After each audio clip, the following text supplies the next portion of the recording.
ನಿಮಗೂ ಬಿರಿಯಾನಿ ನೆನಪಾಗಿದೆ, ಬಂದಿದ್ದೀರಾ? ಬಸ್ ನೆನಪಾಗೋದೇನು ಇಲ್ಲ, ನಾವು ದಿನ ಗುರುವಾರ ಒಂದು ದಿನ ಬಿಟ್ಟು ಬೇರೆ ಎಲ್ಲ ದಿನ ಬಿರಿಯಾನಿನೇ ತಿನ್ನೋದು. ಹಂಗಾಗಿ ಫಸ್ಟ್ ಆಫ್ ಆಲ್ ಸಚಿನ್ ಮತ್ತು ವರುಣ್ ಅವರಿಗೆ ಕಂಗ್ರ್ಯಾಚುಲೇಷನ್ಸು. 18ನೇ ಬ್ರ್ಯಾಂಚು. ಬಿರಿಯಾನಿ ಅಂದಿದ ತಕ್ಷಣ ದೊನ್ನೆ ಬಿರಿಯಾನಿ ಒಂದು ಹಲವಾರಿದೆ. ದೊನ್ನೆ ಬಿರಿಯಾನಿ ಪ್ಯಾಲೇಸ್ ಅಂದಿದ ತಕ್ಷಣ ಅದೇ ಅಪ್ಪು ಸರ್ ಫೋಟೋ ಹಾಕಿರ್ತಾರಲ್ಲ ಅದೇ ತಾನೇ ಅಂತ ಎಲ್ಲರೂ ಕೇಳ್ತಾರೆ. ಸೊ ಹಂಗಾಗಿ ಅಲ್ಲಿಂದ ಬ್ರ್ಯಾಂಡ್ ಅವ್ರ ಆಶೀರ್ವಾದದೊಂದಿಗೆ ಇವರು ಸ್ಟಾರ್ಟ್ ಮಾಡಿದ್ದಾರೆ. ತುಂಬ ಚೆನ್ನಾಗಿದೆ. ಬಿರಿಯಾನಿ ಟೇಸ್ಟ್ ಅಂತೂ next level. Mutton biryani extraordinary. Mostly Bannur ಕುರಿ ಹೊಡೆಸ್ತಾರೆ ಇವರು. ಮಟನ್ನು ಚರ್ಬಿ ಆಮೇಲೆ ಅದ್ರ ಟೇಸ್ಟು ಬೇರೆ ಥರನೇ ಇರುತ್ತೆ.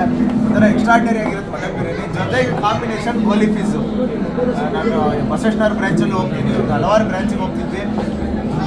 ತುಂಬ ಹಳೆ ಫ್ರೆಂಡು ಸಚಿನ್ ಅವರು.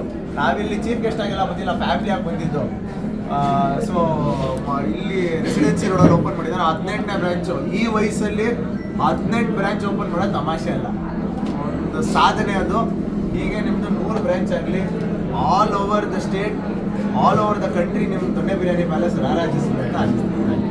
ಫಸ್ಟ್ ಟೈಮ್ ಯಾವಾಗ ಟೇಸ್ಟ್ ಮಾಡಿದ್ದು? ನಾವು ಒಂದು ಕೋವಿಡ್ ಆಗಿದ ತಕ್ಷಣ ಟೇಸ್ಟ್ ಮಾಡಿದ್ವಿ. ಒಂದು ಸಾಕಾರ್ ನಗರಲ್ಲಿ ಒಂದು ಓಪನ್ ಮಾಡಿದ್ವಿ, ಆವಾಗ ಅಲ್ಲಿ ಟೇಸ್ಟ್ ಮಾಡಿದ್ದು. ಆಮೇಲೆ ರೆಗ್ಯುಲರ್ ಆಗಿ ಬಸವೇಶ್ವರ ಓಪನ್ ಮಾಡಿದ್ರು. ಶಿವಣ್ಣ ಬಂದಿದ್ರು, ಅಶ್ವಿನಿ ಮೇಡಮ್ ಬಂದಿದ್ರು ಕಲ್ಯಾಣಕ್ಕೆ. 1 by 1 ಎಲ್ಲ ಕಡೆನೂ ಟೇಸ್ಟ್ ಮಾಡ್ತಿದ್ದೀವಿ. ಇವ್ರದ್ದು ಕಬಾಬು, ಆಮೇಲೆ ಯಾವುದು ಮಹಾರಾಜನ ಚಿಕನ್ನು,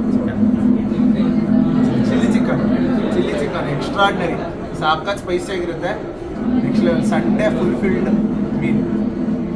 ಜೊತೆಗೆ ಇವ್ರದ್ದು ಒಂದು ಸ್ಪೆಷಲ್ ಏನಿದೆ ಅಂದರೆ ಬರೀ ದೊಣ್ಣೆ ಬಿರಿಯಾನಿ ಮತ್ತು ಚಿಕನ್ ಆ ಥರ ಅಲ್ಲ, ಕಾಂಬೋಸ್ ಎಲ್ಲ ಇದೆ.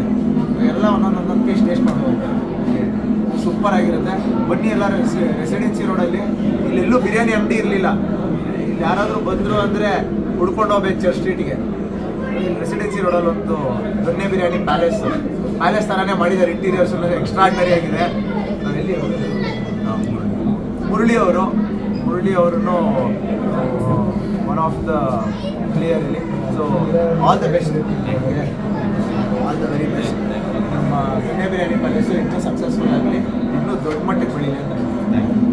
ಸರ್ ಯುವ ಮಾಡಿದ್ವಿ, ನೆಕ್ಸ್ಟ್ ಯಾವ್ದಾದ್ರು ಸಿನಿಮಾ ಮಾಡ್ತೀವಿ ಸರ್, ಚಿಕ್ಕ ಪುಟ್ಟ ಹೇಳ್ತೀನಿ. ಥ್ಯಾಂಕ್ ಯು ಬಸ್. ಎಲ್ಲ ನೀವೆಲ್ಲ ಊಟ ಮಾಡಿದ್ರಾ? ಇಲ್ಲ ಮಾಡಿಲ್ವಾ? ಊಟ ಟೈಮಿನ ಸ್ವಲ್ಪ ಟೈಮ್ ಇದೆ, ಅರ್ಧ ಗಂಟೆ. ಅಲ್ಲ, ಮಟನ್ ಬೆಂದೋಗಿದೆಯಲ್ಲ ಸರ್, ಸೋಡೋದು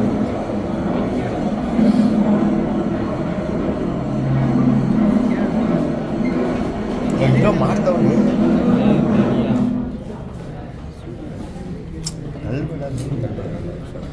ಗೋಲಿ ಸೋಡಾದ ಒಂದು ಸ್ಟೋರಿ ಇದೆ. ನಾವೀ ಕಮಲಮ್ಮನ ಗುಂಡಿ ಅಂತೆಲ್ಲ ಈ ಗ್ರೌಂಡ್ಗಳಲ್ಲಿ ಆಡಬೇಕಾದ್ರೆ ಸೋಡಾವನ್ನು ಹಿಡ್ಕೊಂಡು ನಿಂತಿರೋನು. ಅವಾಗ ಅದೇ ಖುಷಿ, ಒಂಥರ ಸುಸ್ತಾದಾಗ ಗೋಲಿ ಹೊಡಿಯೋದು. ಇವ್ರಿಗೊಂದು ಕುಡಿ. ಪರಲ್ಲ ಕುಡೀರಿ ರೋಹಿತ್, ನೀವು ಕುಡೀರಿ.